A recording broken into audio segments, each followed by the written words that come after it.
प्रिय विद्यार्थियों, यह है आपकी राजनीति विज्ञान की क्लास है, जिसमें आज मैं बीए पाठ द्वितीय वर्ष के प्रथम प्रश्न पत्र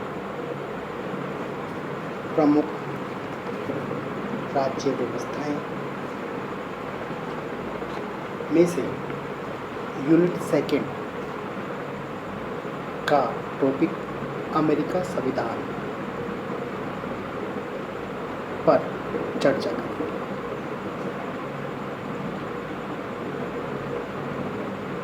संविधान सबसे पहले हमें समझने के लिए यह आवश्यक है कि संविधान होता क्या है, संविधान की परिभाषा क्या है। तो संविधान की परिभाषा यह है कि ऐसे लिखित या अलिखित नियमों का संग्रह, या कहें कि हम ऐसे लिखित या अलिखित, हम संविधान की परिभाषा के संबंध कर रहे थे।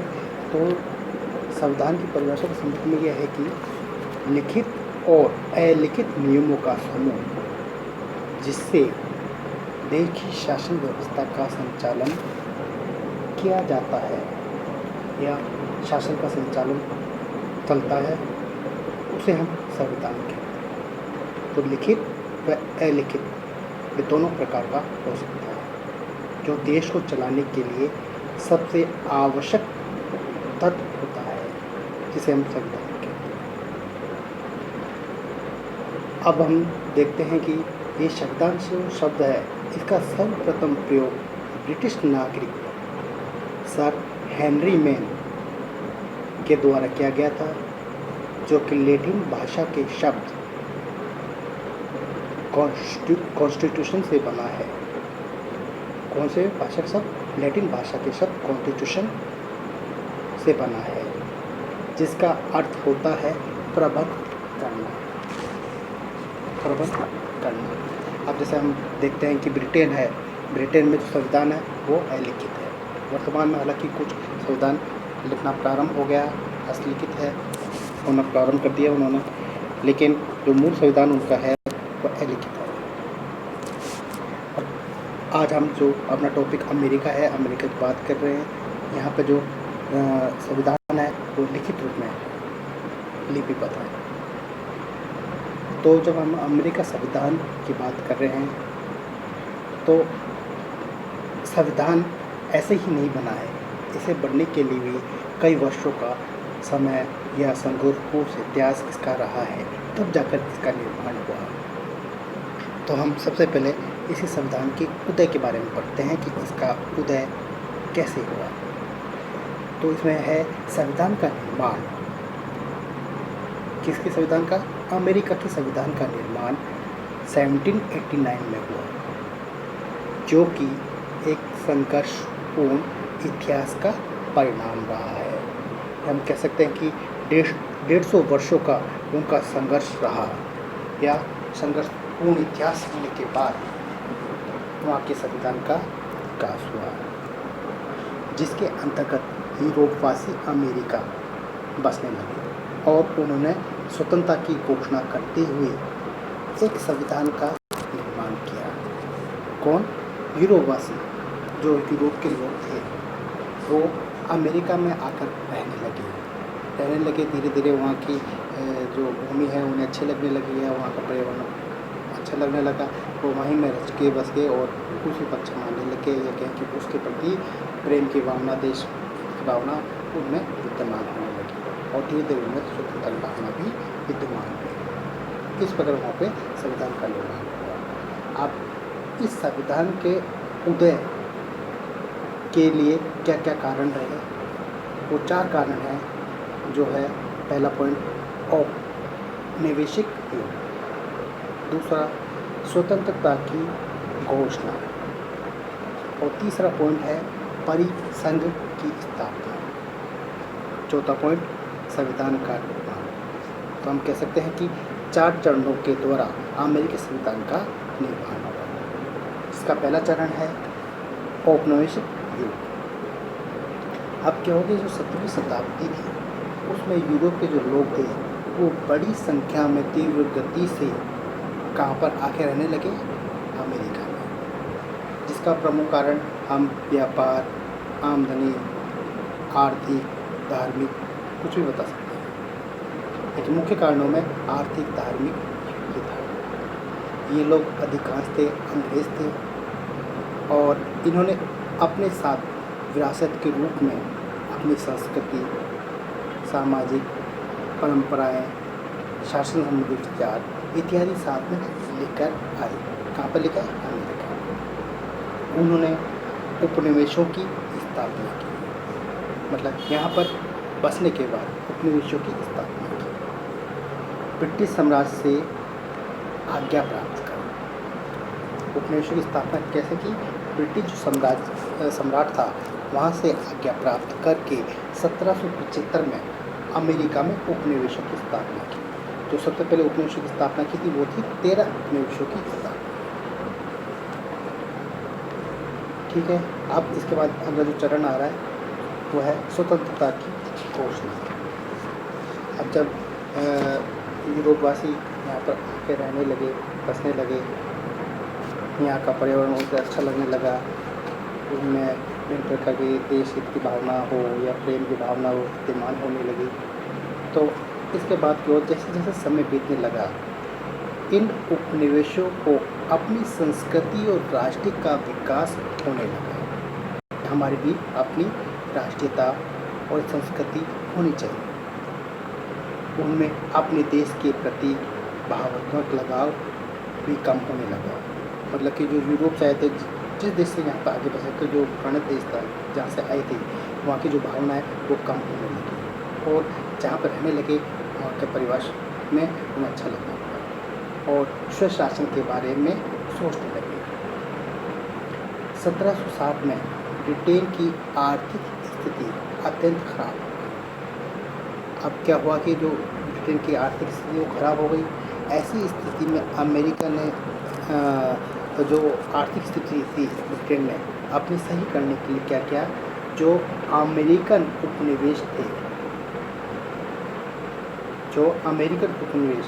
जो आकर यहाँ पर बस गए थे और अपने उपनिवेश स्थापित किए थे, उन्होंने उन पर अनेक प्रकार के कर, कठोर व्यापारिक कानून उन पर लागू करना प्रारंभ कर दिया। ऐसा करने से क्या हुआ कि जो भी फायदा होता था वो सीधा ब्रिटेन को होता था। इन उपनिवेशों को किसी प्रकार का कोई लाभ नहीं होता था। इसके परिणाम स्वरूप क्या हुआ, जो उपनिवेश थे उन्होंने इनका विरोध करना प्रारंभ कर दिया। ब्रिटेन में इसकी आवाज़ को दबाने के लिए प्रयास किए गए, लेकिन ये 13 उपनिवेश एक दूसरे के निकट आते गए। ठीक है, उन्होंने जो कानून था, व्यापार, जो कर लगाने की नीति थी, उसका विरोध किया। तो ब्रिटेन ने भी उनका जो विद्रोह था उसे दबाने का प्रयास किया। लेकिन क्या हुआ कि जो 13 अलग अलग उपनिवेश थे वे संगठित होने लगे, एकत्रित होने लगे और एक साथ चलने लगे, एक दूसरे के नज़दीक आ गए और उनमें सामान्य अमेरिकी राष्ट्र का विकास होगा। सामान्य अमेरिकी राष्ट्र का विकास। अब ब्रिटिश शासन के कठोर कानून व दमन की नीति के कारण तथा उपनिवेशों की शोषणीय स्थिति के कारण 5 सितंबर सन 1774 में फिलाडेल्फिया में बैठक हुई। कहाँ पर हुई? फिलाडेल्फिया में 5 सितंबर 1774 में। ये ध्यान रखने वाली बात है कि फिलाडेल्फिया में बैठक हुई, जिसे प्रथम कांग्रेस कहा गया। 10 मई 1775 को दूसरी महाद्वीपीय कांग्रेस हुई 10 मई 1775। अब जो महाद्वीपीय कांग्रेस थी ने ब्रिटेन से युद्ध का प्रस्ताव भेज दिया, क्योंकि ब्रिटेन विभिन्न प्रकार के कर लगा रहा था, उनका शोषण करना चाह रहा था। तो ऐसी स्थिति में ये भी नहीं चाहते थे कि उपनिवेश है कि किसी प्रकार की संघर्षपूर्ण क्रांति हो या नुकसान हो या कहें कि हम युद्ध हो। लेकिन उस समय जो इन उपनिवेशों का जो प्रतिनिधि था जॉर्ज वाशिंगटन, वो भी इसके पक्ष में नहीं था। और उस समय जो इंग्लैंड का राजा था, जो भी था उस समय, वो भी इसके पक्ष में नहीं था। लेकिन धीरे धीरे स्थिति और ज़्यादा खराब होती गई। ठीक है, फिर ऐसी स्थिति में क्या हुआ कि 4 जुलाई ऐसी स्थिति में क्या हुआ कि जो युद्ध की स्थिति को टालना चाह रहे थे वो टली नहीं, और अंत में क्या हुआ, इन उपनिवेशों की विजय हुई, अर्थात ब्रिटेन युद्ध में हार गया। युद्ध में हारने के बाद पश्चात 4 जुलाई 1776 को औपनिवेशिक रूप से अमेरिका की स्वतंत्रता की घोषणा कर दी। ठीक है, यहाँ पर स्वतंत्र हो गया। अब अगला आता है पॉइंट, परिसंघ की स्थापना। जब स्वतंत्र हो गया तो अब इन्हें परिसंघ की स्थापना करनी थी। संविधान जो निर्माण करने के लिए समिति है या पूरी है। अब क्या होता है, स्वतंत्रता की घोषणा के बाद संगठित होने हुए एक इकाई के रूप में कार्य करने की आवश्यकता का अनुभव किया गया कि स्वतंत्र हो गए, उसके बाद सबको संगठित होना है और एक रूप में सोचा कि सब एक रूप में रहकर कार्य करेंगे तो अच्छा सबके लिए होगा, जिसके परिणाम स्वरूप 1781 में परिसंघ की स्थापना हुई। एक साथ मिलजुल कर एक इकाई के रूप में कार्य करने के लिए परिसंघ की स्थापना की गई 1781 में। परंतु यह स्टार्टिंग से ही, ये कहें कि इसका जब परिसंघ की स्थापना हुई तब से ही वह अत्यंत निर्बलता के कारण परिसंघ के स्थान पर नवीन संविधान का निर्माण किया गया। किसके कारण? परिसंघ की जो निर्बलता थी उसके कारण संविधान का निर्माण किया गया, नवीन। अगला पॉइंट, संविधान का निर्माण। 25 मई 1787 को फिलाडेल्फिया में वापस से एक सभा हुई जिसमें 13 राज्यों के प्रतिनिधियों ने भाग लिया। नए संविधान के निर्माण के लिए अनेक समस्याओं का सामना करने के पश्चात समझौते के अनुसार केंद्र में व्यवस्थापिका के 2 सदनों की व्यवस्था की गई। जो सम्मेलन हुआ, एक सभा हुई फिलाडेल्फिया में, उसके बाद जो 13 प्रतिनिधियों ने भाग लिया, उनने जो भी समस्याएं था उसमें मिलने के पश्चात जो भी समझौता हुआ, उसके पश्चात क्या की, जो केंद्र में जो व्यवस्थापिका थी उसमें 2 सदनों की व्यवस्था की गई। वो 2 सदन कौन कौन से थे? पहला सदन था निम्न सदन और दूसरा सदन सीनेट। निम्न सदन को प्रतिनिधि सदन उनके नाम से भी जाना जाता है, जिसमें क्या था कि जनसंख्या के आधार पर प्रतिनिधि चुने जाते थे। निम्न सदन में जो सदस्य कौन से थे प्रतिनिधि? जनसंख्या के आधार पर चुने गए। दूसरा जो सदन है सीनेट, इसमें छोटे व बड़े सभी राज्यों को समान प्रतिनिधित्व प्राप्त था। केंद्र में जो व्यवस्थापिका थी उसके जो 2 सदन थे, निम्न सदन व सीनेट। ठीक है, आगे सम्मेलन के सदस्य जो शक्ति विभाजन है उस सिद्धांत से भी बहुत अधिक प्रभावित थे। अतः उन्होंने अध्यक्षात्मक शासन व्यवस्था को अपनाया। इस प्रकार 17 सितंबर 1787 को संविधान में प्रारूप पर हस्ताक्षर कर दिए गए। किसमें? जो संविधान का प्रारूप था, खाका था, एक खबर बोलते हैं जिसे, उस से तैयार कर दिया गया था।